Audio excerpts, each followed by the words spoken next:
Vamos orar. Grande Deus, nós te agradecemos por mais essa oportunidade que o Senhor nos dá de adorar o Teu nome. Nesse momento nós vamos abrir a Tua palavra e nós queremos pedir que o Teu Santo Espírito ilumine a nossa mente, abra o nosso entendimento, quebrante o nosso coração. Fale, por favor, ó Pai, a cada coração. Traduza aquilo que vai ser dito e que nesse momento o Cristo Jesus possa ser um hóspede bem-vindo em cada lar, em cada igreja, nas casas que estão reunidas e conectadas nesse momento. É o que eu te peço por Jesus. Amém. Bom dia, feliz sábado.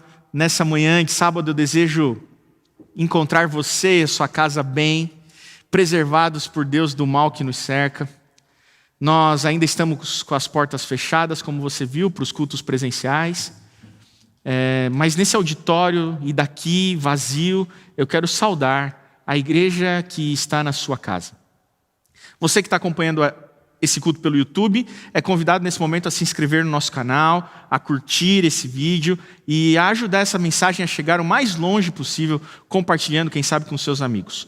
Você também pode seguir os outros canais da Nova Semente, no Instagram, @Nova Semente, no Facebook, Nova Semente, e no nosso site, novasemente.org. A Nova Semente é uma comunidade que existe para proporcionar, semana após semana, uma experiência real com Deus. Hoje, nós vamos dar continuidade à série Sinai, e você já deve ter reparado, o nosso painel, que está novo desde o sermão passado, é um painel que representa esse momento de manifestação divina através do povo de Israel, através da figura de Moisés. Hoje nós vamos falar do chamado de Deus a Moisés para libertar o povo de Israel. Afinal de contas, Deus é um Deus que se lembra, mas também é um Deus que chama. E eu quero, nesse momento, convidar você a ler comigo o livro de Êxodo, capítulo 2. Nós vamos ler capítulo 2 de Êxodo, os últimos versos. Eu quero começar de onde a gente parou, que foi no sermão do pastor Edson, na semana passada. Nós paramos justamente aqui no verso 23 ao 25, e eu leio assim: Decorridos muitos dias, morreu o rei do Egito. Os filhos de Israel gemiam sob a servidão, e por causa dela clamaram, e o seu clamor subiu a Deus. Ouvindo Deus o seu gemido, lembrou-se da sua aliança com Abraão, com Isaque e com Jacó, e viu Deus os filhos de Israel e atentou para a sua condição. Esse poemeto, essa porção que lemos, ela me remeteu à linda oração que nós tivemos no início desse culto, orada pelo pastor Ibrahim. Eu fico imaginando o povo de Israel preso em condições de exploração, em condições de opressão, orando para Deus e dizendo assim: chega, Senhor, não dá mais, nos tira daqui. E a oração do povo chegou até Deus. E o texto diz que Deus se lembrou do povo. O único ator que está em silêncio até agora, que é Deus, é introduzido nesse texto dramaticamente.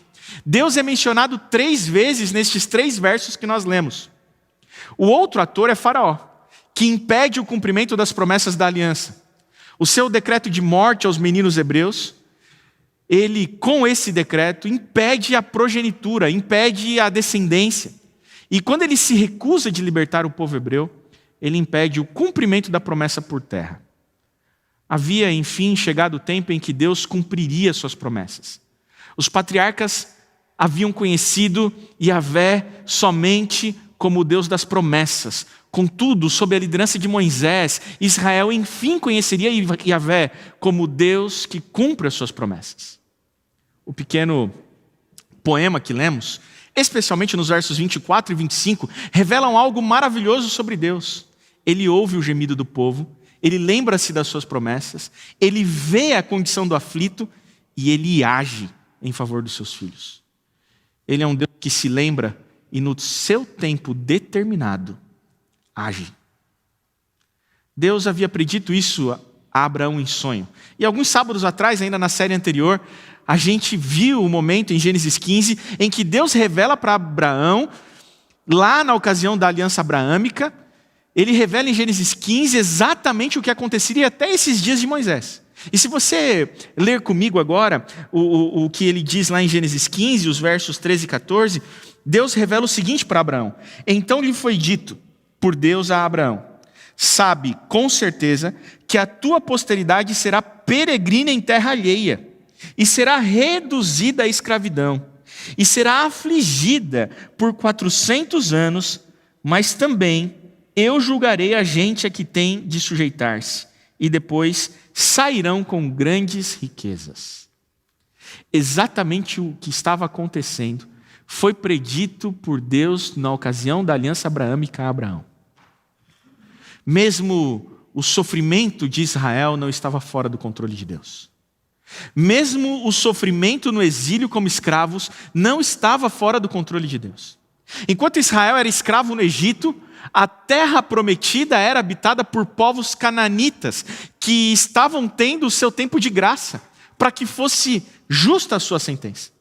O povo deveria habitar a terra da promessa, que era a terra de Canaã, mas lá haviam povos. E o que Deus está fazendo nada mais é do que oferecendo para estes povos uma espécie de tempo de graça. Enquanto Israel sofre no exílio, os cananitas têm o seu tempo de graça. E esse tempo fica claramente expresso a Abraão no verso 16, do mesmo capítulo 15, quando diz assim: na 4ª geração tornarão para aqui, porque não se encheu ainda a medida da iniquidade dos amorreus. O que Deus está dizendo para Abraão é: vocês ficarão como escravos no Egito, porque o meu juízo sobre o povo cananita ainda não pode ser dado sem que eu ofereça para eles um tempo de graça. Mesmo na escravidão do povo, podemos entender com efeito e como ele é também um efeito da misericórdia de Deus. E não apenas para os povos cananitas, como os amorreus mencionados no texto que nós lemos, mas também para o próprio Egito. A escravidão de Israel também representou graça de Deus para o Egito. Enquanto o seu povo sofria, Deus usava esse sofrimento para salvar. Afinal, a vida de José no Egito, logo no início, representou uma bênção de Deus àquela nação. Como a gente viu também sábados atrás em Gênesis 45, o próprio José tinha a compreensão de que ter sido vendido como escravo para os egípcios resultou em bênçãos para a sua família e para a nação do Egito. O próprio juízo, através das pragas que veremos na sequência do estudo de Êxodo, também representam oportunidade de salvação oferecida por Deus aos egípcios. Por fim, a escravidão no Egito também resultou em bênçãos para Israel, conforme Deus havia prometido a Jacó. E se você vier comigo ainda mais uma vez para o livro de Gênesis, repara no capítulo 46, verso 3, o que Deus diz a Jacó. Então disse: eu sou Deus, o Deus de teu pai. Não temas descer para o Egito, porque é lá que eu farei de ti uma grande nação. A família de Jacó chega ao Egito com cerca de 70 pessoas. Quando a família de Jacó chega ao Egito, eles chegam com cerca de 70 pessoas. E quando Israel sai do Egito, por ocasião da libertação por Moisés, Israel sai do Egito com algo em torno de 2 milhões de pessoas. Percebe como o período no exílio egípcio também representou parte importante no cumprimento da promessa de Deus? A primeira lição que tiramos logo no início é que mesmo o nosso sofrimento não está fora do controle de Deus. E no momento certo, Ele se lembrará. No momento certo, Ele ouvirá. E no momento certo, Ele agirá. E como Ele faz isso? Ele faz isso através de pessoas que Ele chama. Porque o Deus que se lembra também é um Deus que chama. E é aí então que a narrativa nos leva para o capítulo 3 de Êxodo, que em contraste com os 2 capítulos iniciais, que cobrem um longo período e que foi visto no sermão do sábado passado, diferente dos 2 primeiros capítulos que em curto espaço se narra um longo período, nessa seção do capítulo 3 e 4, o ritmo da narrativa diminui significativamente. Aqui Deus revela qual a ação que pretende tomar em favor dos oprimidos israelitas. Moisés recebe a incumbência de ser aquele que conduzirá o povo para fora do Egito.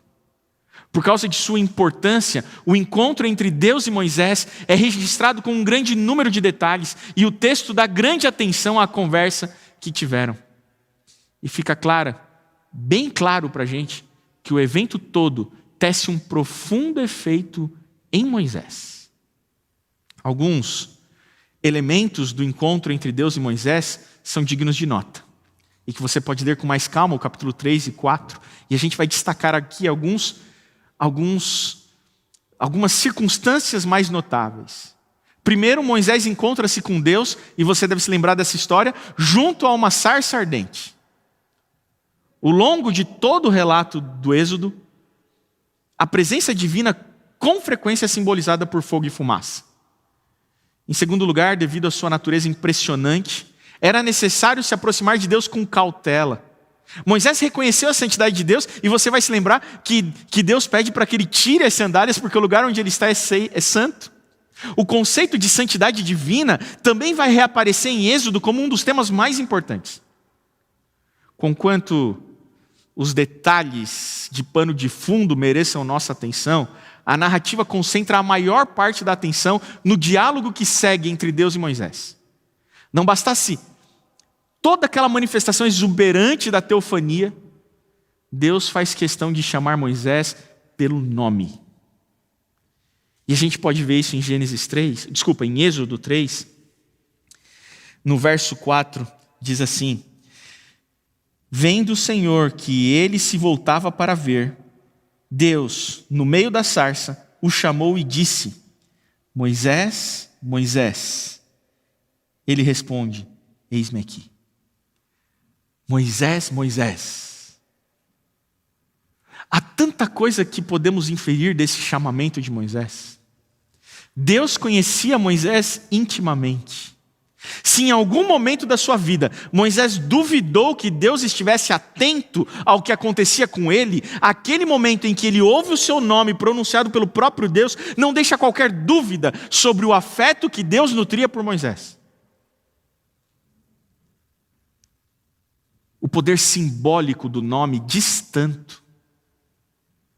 Deus conhece pessoalmente os que lhe pertencem, e Deus conhece intimamente aqueles que ele vai chamar para a sua missão.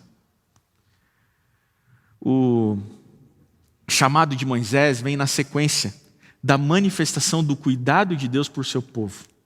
Ainda na continuidade do capítulo 3 de Êxodo, a gente lê ali pelo verso 7 ao 10, mais ou menos assim: disse ainda o Senhor: certamente vi a aflição do meu povo que está no Egito, e ouvi o seu clamor por causa dos seus exatores.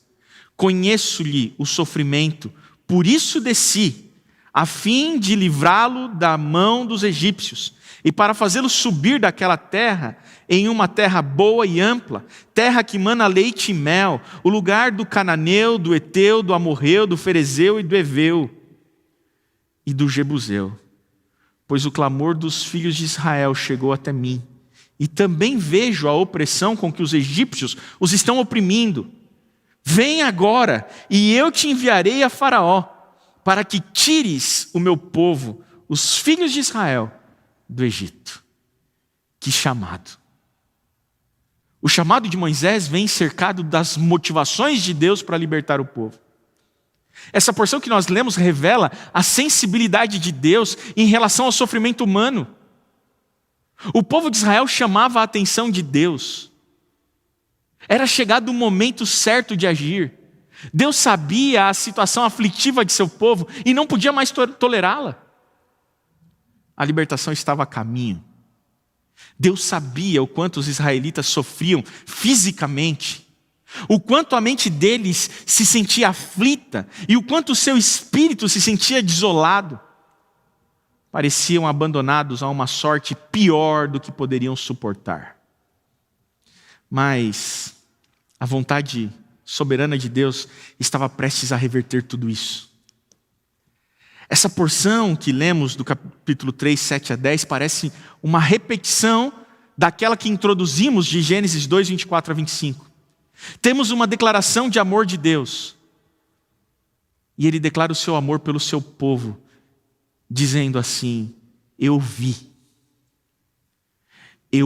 o seu clamor, eu conheço-lhe o sofrimento, por isso desci, a fim de livrá-lo. Percebe a força desse texto que lemos? Deus viu, Deus ouviu, e Ele age, Ele desce. Se você tinha dúvidas, Moisés, saiba, Deus vê, Deus ouve, Deus conhece e Deus age. Você tem dúvidas? Você tem dúvidas de que Deus vê? Se você tem dúvidas nessa manhã, precisa ficar claro, e eu preciso dizer para você: Ele se lembrará da sua promessa, Ele se lembrará da sua aliança, Ele vê a tua angústia, Ele ouve o teu clamor, Ele conhece o seu sofrimento e Ele agirá no tempo certo. Para mim, a expressão mais poderosa desses versos é a fala: por isso desci. Eu sublinharia essa expressão no meio dessa fala de Deus. É um Deus que se move. O clamor por justiça move Deus. Vou repetir.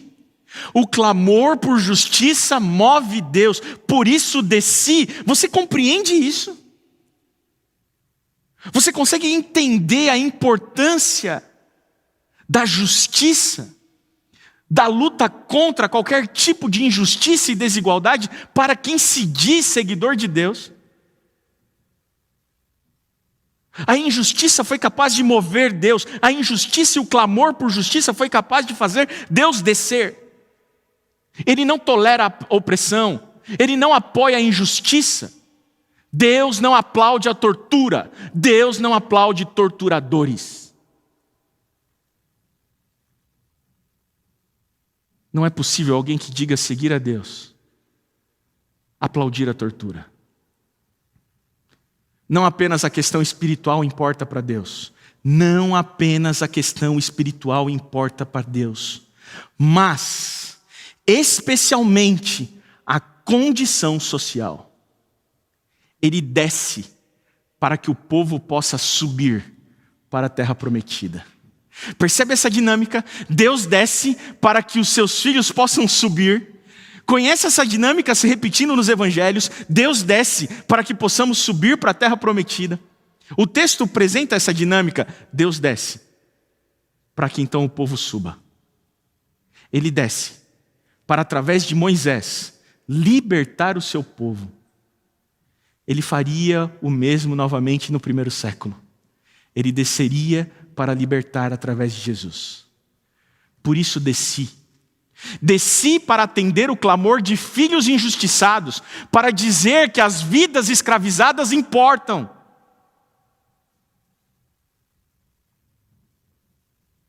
Para dizer que as vidas escravizadas importam. A libertação, deixe meu povo ir para adorar, impedida por Faraó, revela que se tratava de uma libertação da opressão espiritual. O povo era impedido de adorar o seu Deus, mas não sem antes ser também uma libertação social. Ninguém melhor do que Moisés para executar essa tarefa. Com seu profundo senso de justiça, um libertador. Você lembra? O que ele fez com aquele egípcio por vê-lo oprimindo um dos seus irmãos hebreus e foi depois mal compreendido pelo próprio povo que ele estava tentando defender. Mas Deus tranquiliza Moisés. Ele diz assim: estive observando a situação. Tenho conhecimento do que está acontecendo. Eu vi o meu povo chorando à noite. Eu ouvi o estalar do chicote e os gritos dos pequeninos. Eu vi os corpos ao longo da estrada ou jogados no Nilo. Ele ainda vê, Deus ainda vê. Ele ainda vê os 80 tiros por engano. Ele ainda vê um homem ser morto em um ponto de ônibus por ter tido seu guarda-chuva confundido com um fuzil. Ele ainda vê o atirador do exército confundindo o pneu de uma moto com o corpo de um menino. Ele ainda vê João Pedro sendo morto dentro de casa. Ele ainda vê George Floyd pedindo para respirar. Ele se lembrará, ouvirá e agirá. Quando ele vier, a sua humanidade vai envergonhar a nossa desumanidade. Quando ele vier, a sua humanidade vai envergonhar a nossa desumanidade.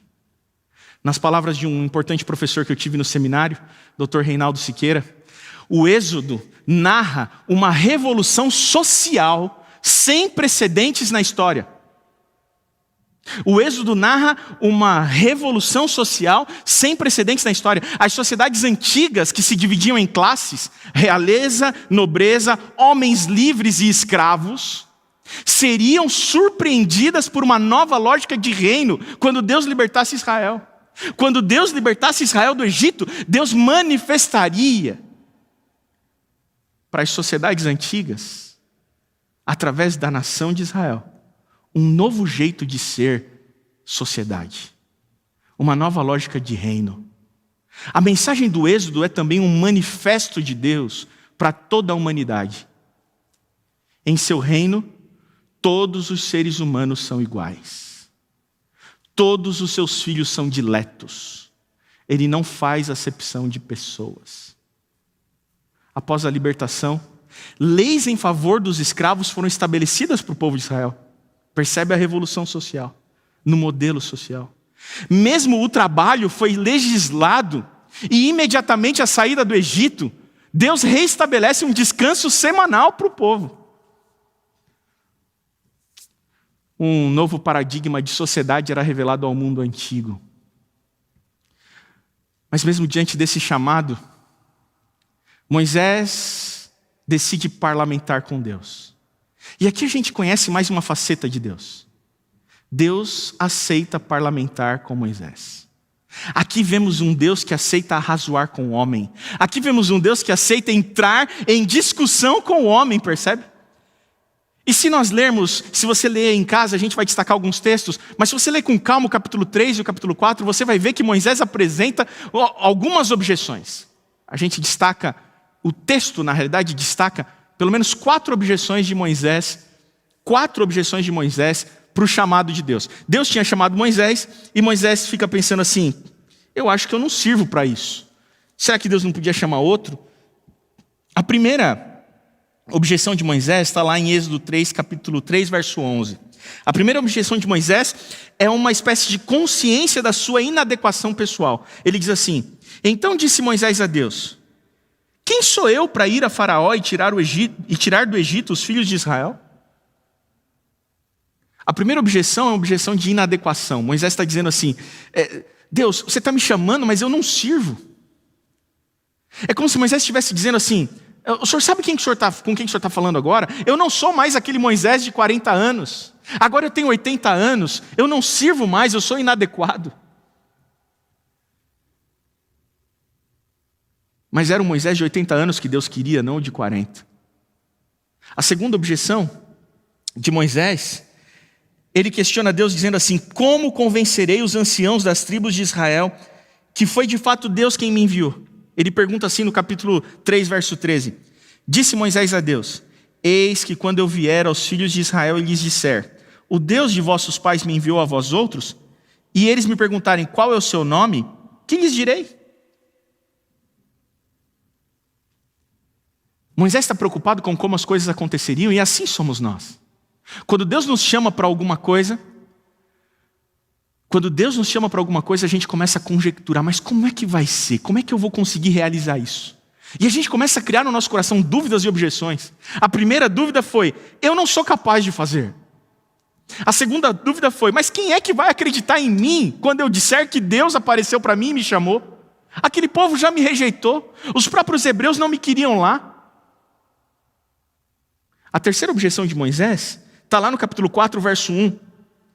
Ele diz assim: respondeu Moisés: mas eis que não crerão, nem acudirão à minha voz, pois dirão: o Senhor não te apareceu. E se não acreditarem que eu falei com Deus?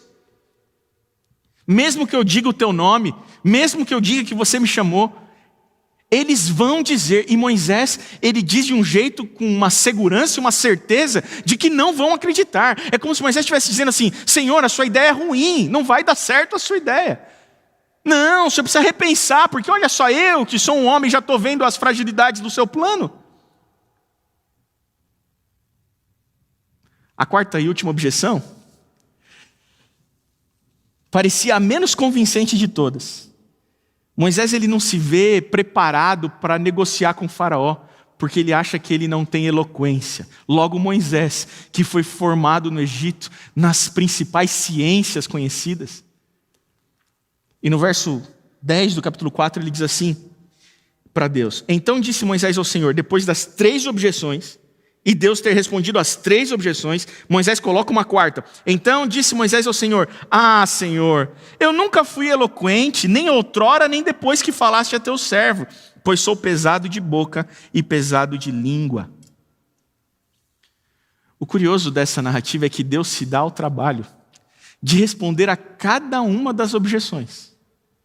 No verso 11 do capítulo 3, Moisés pergunta: quem sou eu para ir a Faraó?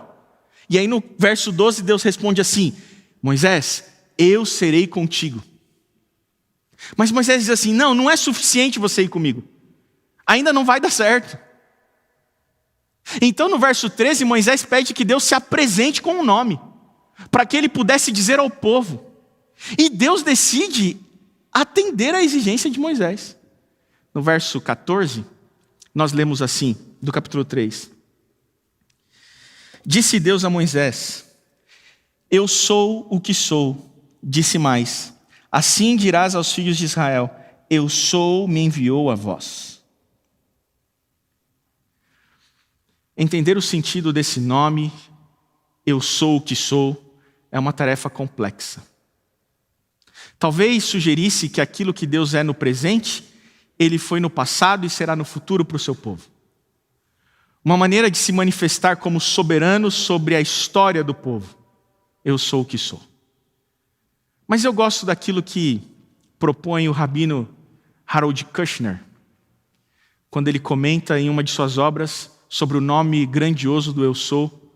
Kushner vai dizer assim: ele diz que Deus dá a Moisés, no decorrer do seu livro, uma resposta crucial, de uma tradução que ele reconhece ser desafiadora, e que já produziu volumes de comentários. Meu nome é R.E. Asher R.E. Diga a eles que R.E. te enviou. A resposta de Deus à expressão intraduzível R.E. Asher R.E. é ainda mais intrigante que a pergunta de Moisés. Ela foi traduzida como lemos: eu sou o que sou, ou em outras versões, eu sou aquele que sou, ou então, eu serei o que vou ser. Vários teólogos que consideram que quando Deus fala, Ele fala teologia, traduzem a expressão como eu sou puro ser. Seja lá o que isso signifique. Eu sou o puro ser. Mas Kushner, ele oferece como a melhor interpretação e mais útil a de um comentarista judeu francês do século XI, do século XI, chamado Rashi. E Rashi conecta a expressão R.E. à sua ocorrência de algumas linhas antes. Se você viesse comigo a Êxodo 3:12, você vê que quando Moisés questiona a Deus: quem sou eu para ir até Faraó com essa exigência? Por que ele me ouviria? Deus vai dizer assim para ele: R.E. Imak, R.E. Imash, eu estarei contigo. Eu estarei contigo. Eu sou, eu estou com você. Rashi parece ter sido o primeiro a observar a conexão entre Êxodo 3:12 e Êxodo 3:14. O nome de Deus, a identidade essencial de Deus é aquele que estará contigo. Quando você tiver que fazer algo que teme e acha difícil demais, Deus estará contigo. Isso para mim faz muito sentido. Deus está dizendo para Moisés assim, como terá a ocasião de dizer a cada um de nós também. Ele está dizendo assim para Moisés e para mim e para você. R.E. e Mache. É como se Deus estivesse dizendo para Moisés, eu não farei isso por você. E eu não farei isso sem você. Mas não deixarei que você faça isso sozinho. Eu não vou fazer por você. Mas eu também me recuso a fazer sem você. Mas eu também não vou permitir que você faça isso sozinho, porque eu estarei com você. Eu sou o que sou. E eu estarei contigo. No capítulo 4, no verso 1, Moisés ainda questiona que mesmo assim, mesmo com Deus estando com ele, não vai dar certo. O povo pode não acreditar nele. Então Deus resolve responder essa terceira objeção de Moisés de maneira extraordinária. E aí a gente tem nos versos seguintes, do capítulo 4, do 2 ao 9, Deus realizando os primeiros milagres narrados nas Escrituras. A vara de Moisés se transforma em cobra e volta a ser cobra. A mão dele fica leprosa e volta a ser curada. E por fim a água se transforma em sangue. Os milagres, eles têm a finalidade de que o povo creia no Deus que está enviando Moisés. Mas ainda assim, no verso 10 do mesmo capítulo, Moisés faz sua última objeção dizendo que ele não era eloquente. A resposta vem nos versos seguintes, com Deus dizendo sobre seu poder criador, pedindo para que Moisés... O que Deus diz para Moisés é mais ou menos assim, Moisés, fui eu que criei a boca. Você acha que eu não sou capaz de colocar as palavras nela? Moisés, foi você que criou a boca, Moisés? Não, não foi. Fui eu que criei a boca, Moisés. E você está duvidando que eu sou capaz de fazer com que a sua boca fale com poder? O próprio Deus dizendo que falaria através da boca do profeta. Depois de toda essa manifestação, sabe qual que é a decisão do profeta? Ele vai dizer assim no capítulo 4, verso 13. Depois de Deus responder as suas 4 objeções, Moisés ainda insiste no verso 13 do capítulo 4, ele diz assim, ele, porém, respondeu, ah, Senhor, envia aquele que hás de enviar, menos a mim. Você está entendendo o que está acontecendo aqui? Deus responde às 4 objeções de Moisés, e a conclusão de Moisés é assim, tá bom, Senhor, legal, mas é o seguinte, envia outro. Envia qualquer um outro no meu lugar, porque eu não vou. Nesse momento, a narrativa diz que a ira de Deus se acendeu contra Moisés. O verso seguinte vai dizer assim, então se acendeu a ira do Senhor contra Moisés e disse, não é Arão o levita teu irmão? Eu sei que ele fala fluentemente, e eis que ele sai ao teu encontro, e vendo-te se alegrará em teu coração. Deus se irou contra Moisés. Deus disse assim, chega Moisés, basta, eu estou dizendo, você vai, então você vai. Chega, até aqui eu conversei com você, agora é assim. Sabe teu irmão? Então teu irmão vai com você. E você consegue perceber isso? Deus aparece para Moisés, e é mais ou menos assim, Deus aparece para Moisés e fala assim, Moisés, você tem que ir, tirar e libertar meu povo. E Moisés diz assim, Senhor, eu não posso, eu não estou preparado, eu não sou ninguém para fazer isso. E Deus fala assim para ele, não, fique tranquilo, porque se eu estou falando para você ir, então você vai. E eu vou te abençoar, porque eu estou te enviando. E Moisés fala assim, não, Senhor, mas não dá certo, eu vou chegar lá e o que eu vou dizer para eles? Você vai dizer para eles assim, eu sou, me enviou a voz, e eu, Deus, estarei com você. Tá bom, Moisés? Você não vai estar sozinho. Sou eu, Deus e você. Vamos? Mas eu falo, não, Senhor, não vou não. Não vou não, porque assim, não vai dar certo. Não é suficiente. Tudo bem, legal, o Senhor vai, o Senhor é Deus. Mas assim, não tá bom não. Tá bom, Moisés. O que você tem na sua mão? Uma vara? De um pastor? Ok, uma vara. Parabéns, você tem uma vara. Pega essa vara, Moisés, joga no chão. O que virou, Moisés? Ah, Senhor, virou uma cobra. Ah, você está vendo, Moisés, a sua vara super poderosa? Agora pega no rabo da cobra, Moisés, na cauda da cobra. Moisés pega, e Moisés, o que virou? Virou uma vara, Senhor, está vendo, Moisés? Vamos agora? Não, Senhor, não vou. Como não, Moisés? Porque sou eu, Deus, você e a sua vara super poderosa. Não, Senhor, mas ainda não é suficiente para mim, não. Não vou. E Deus vira para Moisés e fala assim, como não, Moisés? Sou eu, você e uma vara super poderosa? E Moisés fala, não vou. E Deus fala assim, tá bom, Moisés, pode chamar teu irmão para ir com você. E aí Moisés diz, meu irmão vai? Teu irmão vai. Então eu vou. Como assim? Deus não era suficiente. A vara super poderosa não era suficiente. Mas se o irmão dele fosse, ele iria. Assim somos nós. E Deus sabe que somos assim. Às vezes o que nós precisamos, a presença de Deus não basta. Ela precisa se manifestar através de algo humano para que seja suficiente para nós. Moisés não se sentia satisfeito e seguro com a companhia de Deus. Ele precisava do seu irmão. E qual que era o papel do seu irmão? Acompanhar o libertador.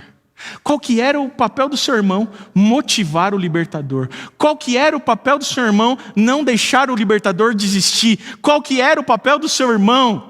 Falar aquilo que o libertador dissesse para ele falar. Talvez a minha função, a sua, não seja tão extraordinária como a de Moisés. Talvez a sua função seja como a de Arão. Você existe para que os outros possam fazer, para que os outros possam realizar. Porque sem você e sem que Deus haja através de você, o libertador não vai. A conclusão disso tudo é ainda mais curiosa. Moisés, aos 40 anos, se via preparado para libertar o povo. Quando ele mata o egípcio, ele tinha 40 anos. Mas ele foi rejeitado pelo seu próprio povo ao ter matado o egípcio na narrativa que a gente viu no sábado passado. Esse episódio apaixonado de Moisés fez com que ele ocultasse o corpo do seu homicídio e fugisse para o deserto. Você percebe quem é o grande herói da história? O profeta, o maior profeta, o grande herói da história, talvez a personalidade mais importante do Antigo Testamento, é um assassino que cometeu homicídio seguido de ocultação de cadáver e fugiu. Esse era o grande herói da história. Era esse que Deus tinha escolhido para libertar o povo. Moisés aos 40 era altamente preparado. Mas Moisés aos 80 anos não se vê preparado para a missão da aliança. Ele não quer o chamado. E dessa improvável história a gente pode tirar alguns ensinamentos. E esse é um ensinamento que significa muito para mim nessa história. Porque o ensinamento nos diz assim, que Deus nos chama mesmo quando a gente não quer. E pior, Deus nos chama mesmo quando o povo não quer. O povo não queria Moisés, e Moisés não queria o chamado, mas Deus queria Moisés. Na minha vida eu tenho aprendido isso. Que Deus nos chama mesmo quando não queremos. E que Deus nos chama mesmo quando a igreja não quer. Porque o nosso chamado não é da igreja, é de Deus. Outro ensinamento tem que ver com o tempo de Deus. Muitas vezes a gente acha que Ele está atrasado. Mas mesmo o nosso sofrimento não fugiu do seu controle. Porque o texto nos diz que Ele vê, Ele ouve, Ele se lembrará e Ele agirá. Este é Moisés. Preparado, mas inadequado aos 40. Despreparado, mas adequado aos 80. Quem pode entender a economia divina? Essa é a escola do deserto. Ali Moisés aprendeu a paciência e a moderar suas paixões. Ele era muito apaixonado. Aos 40 anos, Moisés era dominado por suas paixões, ao ponto de matar quem estivesse ferindo seu senso de justiça. Antes que pudesse governar sabiamente, ele devia ser ensinado a obedecer. E talvez essa seja a tarefa mais difícil. Um bom comandante é alguém que sabe ser um bom subordinado. Antes de liderar, ele precisava aprender a obedecer. Com certeza nós, homens, teríamos dispensado aquele longo período de labuta e de obscuridade no deserto, julgando que aqueles 40 anos no deserto seriam uma grande perda de tempo. Mas a sabedoria infinita chamou aquele que se tornaria o dirigente de seu povo a passar 40 anos no humilde trabalho de um pastor. O maior feito desse processo do deserto não foi a libertação do povo, mas a transformação do libertador humano. A grande lição do deserto não foi dessa história, não foi o que Deus fez através dele, mas o que Deus fez nele. No livro de Números, e esse é o último verso que eu leio com você, é dito sobre Moisés o seguinte, Números capítulo 12, verso 3.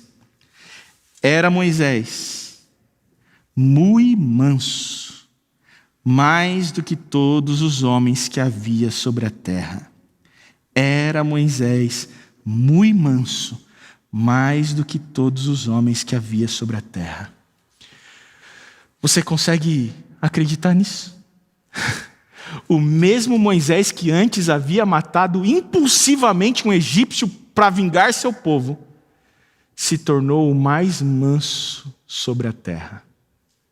Talvez você não tenha uma tarefa tão impressionante nessa vida como libertar um povo, mas em você, Deus pode fazer o maior agir transformador. E é esse Deus transformador que eu creio, que pode fazer através de mim, mas mais do que isso, pode fazer em mim. O que Deus tem precisado transformar em você? Talvez a escola do deserto seja importante para você. Talvez você esteja passando por isso e não tenha entendido ou compreendido por que Deus tem permitido que isso aconteça. Mas Ele pode, nesse momento, estar te transformando em alguém como Ele quer que seja, para que você cumpra, aí então, adequadamente, a grande missão. Vamos orar? Nosso Deus, poderoso, soberano Pai, nós te agradecemos, Senhor, porque o Senhor não se esqueceu de nós. É bem verdade que o próprio Jesus associou nos evangelhos a escravidão no Egito com a escravidão que vivemos do pecado. O mundo não é perigoso porque existe a pólvora, o mundo não é perigoso porque existem as armas, o mundo não é perigoso porque existem as bombas, o mundo é perigoso porque existem corações não convertidos que puxam o gatilho. O mundo é perigoso porque existem corações não convertidos que apertam o botão. O mundo é perigoso porque existem corações não convertidos que asfixiam. O mundo é perigoso porque existem corações não convertidos que se confundem apenas pela cor da pele. Vivemos num país em que as forças repressoras da violência confundem seres humanos de bem com potenciais criminosos. Confundem muito, mas não os vemos confundindo o preto com o branco. Não os vemos confundir a cor da pele. O pecado habita em nós e tem nos tornado escravos numa condição em que já não podemos mais fazer, a gente só tem agora a clamar: Senhor, ouve a nossa oração. Senhor, nos tira daqui. Chega, não dá mais. Que as nossas lágrimas, Senhor, e que as nossas orações e o nosso clamor sejam ouvidos por Ti. E que o Senhor se lembre de nós. Porque eu sei que o Senhor conhece a nossa dor. E nós estamos aguardando o dia em que o Senhor vai agir. O dia em que o Senhor vai descer. Porque ouviu o nosso clamor por justiça. E quando esse dia chegar em que o Senhor descer, aí então nós poderemos subir para a terra prometida, onde não haverá mais dor, mais lágrima, mais morte, onde não haverá mais asfixiados. Nós aguardamos esse dia, e até lá, Senhor, enquanto vivemos nesse deserto, transforma o nosso ser. para que nós não venhamos a replicar o mal desse mundo que é dominado pelo inimigo. Para que nós não venhamos a multiplicar o mal, a opressão, a desigualdade. Para que jamais a gente aplauda torturadores. Para que jamais a gente apoie quem aplaude a tortura. É o que nós te pedimos por Jesus. Amém.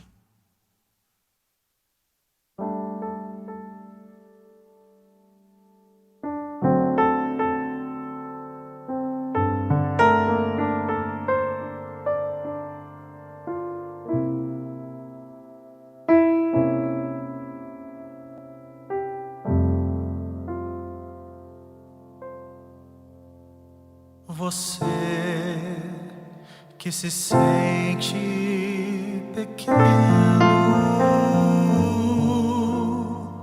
dirija seus olhos a Deus.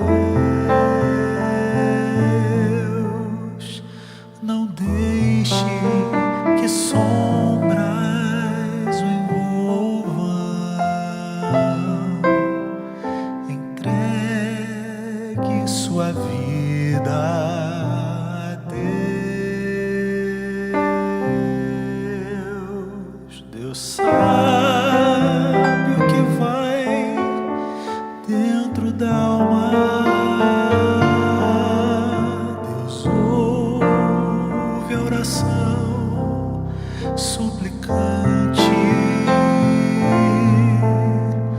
Deus vê sua angústia e o acalma. Deus sabe, Deus ouve, Deus vê.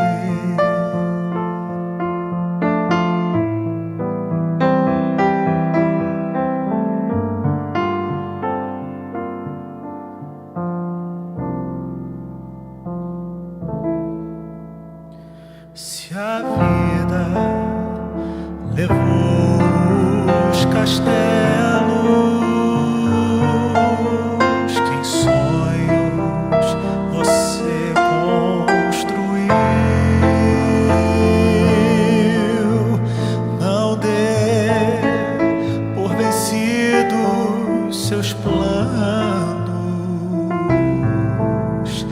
Entregue seus planos a Deus.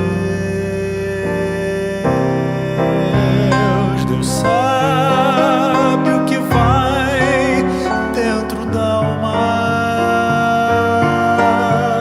Deus ouve a oração suplicante. Deus vê sua angústia e o acalma. Deus faz de você um gigante. Deus sabe o que vai dentro da alma.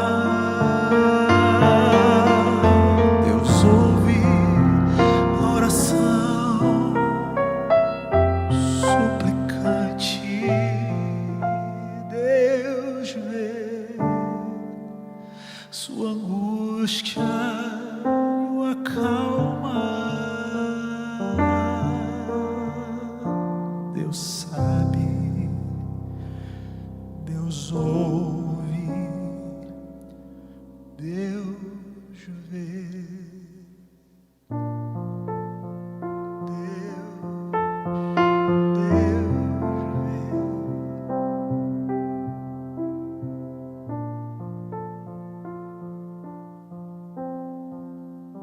Que a graça de Jesus, o amor de Deus o Pai e a comunhão do Espírito estejam com cada um de nós.